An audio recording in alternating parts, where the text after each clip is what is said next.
देखिए, जहाँ तक दावेदारी का सवाल है तो मैंने दावेदारी ही नहीं की।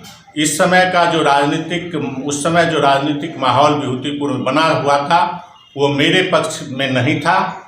यहाँ के कुछ राजनीतिक जो तिकरमबाज लोग थे, 5 साल का जो मेरा जो कार्यकाल था 5.5 साल का, उस कार्यकाल से मैं संतुष्ट था। और आज भी जनता जब हम लोग मिलते हैं तो आज भी हमें प्रखंड प्रमुख प्रतिनिधि के तौर पर याद करते हैं और मेरे कार्यकाल की गुणगान करते हैं, तो अंदर से तो निश्चित रूप से खुशी होती है कि हम जो कार्य किए वो निश्चित रूप से संतोषप्रद था। और आज भी लोग हमें कहते हैं कि आपको बनना चाहिए, लेकिन मैं आपको बता दूं, मैं अब किसी भी प्रकार की दावेदारी प्रखंड प्रमुख की, जो वर्तमान अभी प्रखंड प्रमुख हैं, उनको भी बनाने का मैंने काम किया है और हमारे ही सहयोग से बने हैं। और मैं चाहता हूं कि उनका कार्यकाल भी अच्छा रहे।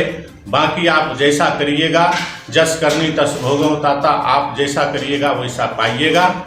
और चुनावी राजनीति है, इसमें कब क्या हो जाए कहना बड़ी मुश्किल होता है। समय का इंतजार कीजिए, देखिए आगे क्या होता है। अच्छा, वर्तमान विभूतिपुर प्रखंड अंतर्गत छोड़ा टमका पंचायत के पंचायत समिति सदस्य निर्मला किशोर जी, सह पूर्व प्रखंड प्रमुख, और हमारे साथ हैं पूर्व प्रमुख प्रतिनिधि श्याम किशोर कुशवाहा जी, सह आरजेडी प्रदेश सचिव। और हम इनसे जानेंगे पंचायत विकास को लेकर के कि जो डेवलपमेंट रहा पूर्व में और वर्तमान की जो स्थितियां हैं, थोड़ा सा हम अवगत होते हैं श्याम किशोर जी से। देखिए, जहाँ तक सवाल रहा जो डिफरेंसेट का, तो ये हम नहीं बता सकते। ये तो जनता आकलन करेगी और जनता बताएगी कि मेरा जो कार्यकाल रहा 2016 से नए प्रखंड प्रमुख बनने तक, उसका आकलन मैं खुद नहीं कर सकता। आप लोग कर सकते हैं, जनता कर सकती है और अन्य लोग कर सकते हैं। इस पे मेरी कोई टिप्पणी नहीं रहेगी। चलिए, उपलब्धि क्या रहा आपका? उपलब्धि समावेशी विकास।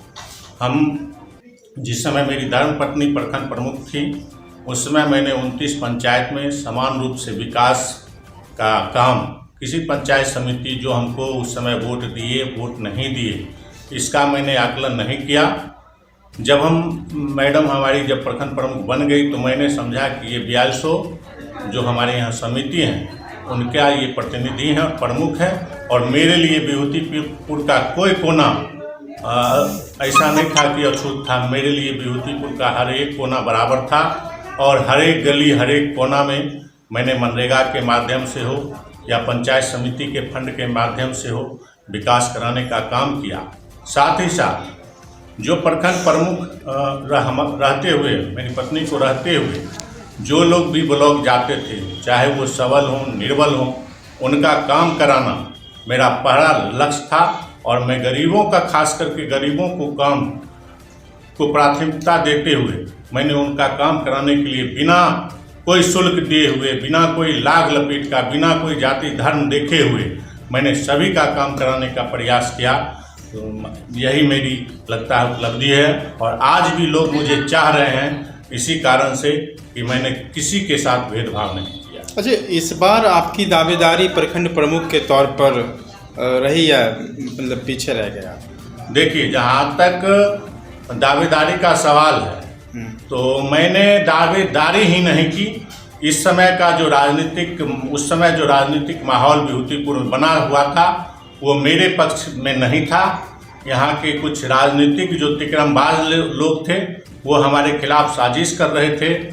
और मैंने जब अपनी परिस्थिति को आकलन किया तो मैंने समझा कि इससे बेहतर है कि चुनाव नहीं लड़ा जाए। 5 साल का जो मेरा जो कार्यकाल था 5.5 साल का, उस कार्यकाल से मैं संतुष्ट था। और आज भी जनता जब हम लोग मिलते हैं तो आज भी हमें प्रखंड प्रमुख प्रतिनिधि के तौर पर याद करते हैं और मेरे कार्यकाल की गुणगान करते हैं, तो अंदर से तो निश्चित रूप से खुशी होती है कि हम जो कार्य किए वो निश्चित रूप से संतोषप्रद था। और आज भी लोग हमें कहते हैं कि आपको बनना चाहिए, लेकिन मैं आपको बता दूं, मैं अब किसी भी प्रकार की दावेदारी प्रखंड प्रमुख की कुर्सी पर नहीं करने जा रहा हूं। तो एकाएक इतना बड़ा चेंजेस क्या हो गया विभूतिपुर का? देखिए, कोई चेंज, जो आपके विचारों को एकाएक चेंज हो, कोई चेंजिंग नहीं है। हम जो वर्तमान अभी प्रखंड प्रमुख हैं उनको भी बनाने का मैंने काम किया है और हमारे ही सहयोग से बने हैं और मैं चाहता हूं कि उनका कार्यकाल भी अच्छा रहे। बाकी आप जैसा करिएगा, जस करनी तस भोगो ताता, आप जैसा करिएगा वैसा पाइएगा।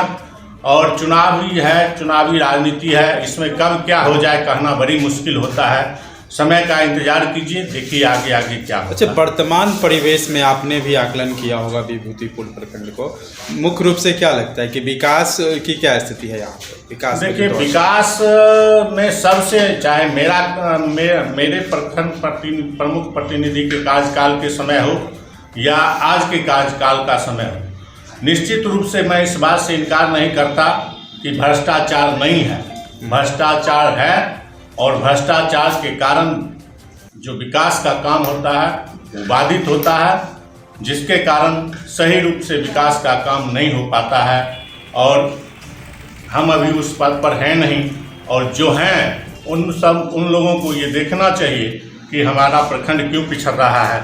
आज हमें लगता है कि इन मनरेगा का जो स्थिति है उसमें भी पिछड़ गया है, इंदिरा आवास की स्थिति है उसमें भी पिछड़ गया है, पेंशन का जो स्थिति है उसमें भी पिछड़ गया है, शौचालय का जो मामला है उसमें भी मेरा प्रखंड लगभग पिछड़ रहा है। तो हमको लगता है कि प्रतिनिधि और पदाधिकारी के बीच सही तालमेल नहीं होने के कारण आज विकास सही ढंग से धरातल पे नहीं उतर पा रही। अच्छा, 1.5 सालों का लगभग समय हो चला, क्या लगता है कि अविश्वास की ओर बढ़ सकता है? राजनीति में कुछ भी असंभव नहीं होता है। राजनीति संभावनाओं का खेल होता है और इस संभावनाओं के खेल में आप कहीं भी ये नहीं कह सकते हैं कि आगे क्या होगा। समय आएगा तो आपको खुद पता चलेगा। अच्छा, एक खास चीज़ ये भी है कि इस बार का जो चुनाव हुआ प्रखंड प्रमुख बने, साथ ही पंचायत समितियों को भी एक जवाबदेही, एक कैबिनेट के थ्रू उनके जवाबदेही मिली है, लेकिन वो जवाबदेही धरातल पे नहीं दिख रही है। लोगों का कहना है पद तो मिला लेकिन हम उसको क्रियान्वयन करने में समर्थ नहीं हो पा रहे हैं। इसमें हम क्या बोल सकते हैं, हम आज उस पद पे हैं नहीं, और जो उस पद पे हैं जो लोग, मतलब आपके कानों तक ये आवाज़ आई है या फिर ये नहीं? देखिए, सुनने को बहुत मिलता है लेकिन कैमरा और माइक के सामने बहुत चीज़ नहीं बोला जा सकता है। अच्छा, जानकारी मिलती है लेकिन बोलने में थोड़ा सुनने को बहुत चीज़ मिलता है, लेकिन मेरा राजनीतिक जीवन जो भी रहा है, मैं किसी पे दोषारोपण करके, किसी पे आरोप प्रत्यारोप लगा के मैं आगे नहीं बढ़ना चाहता। मैं आज भी गांधी, लोहिया, कर्पूरी ठाकुर और बाबा साहब अम्बेडकर के विचारों को मानकर राजनीति करता हूं और उन्हीं के विचार से ही मैं आगे भी राजनीति करूंगा।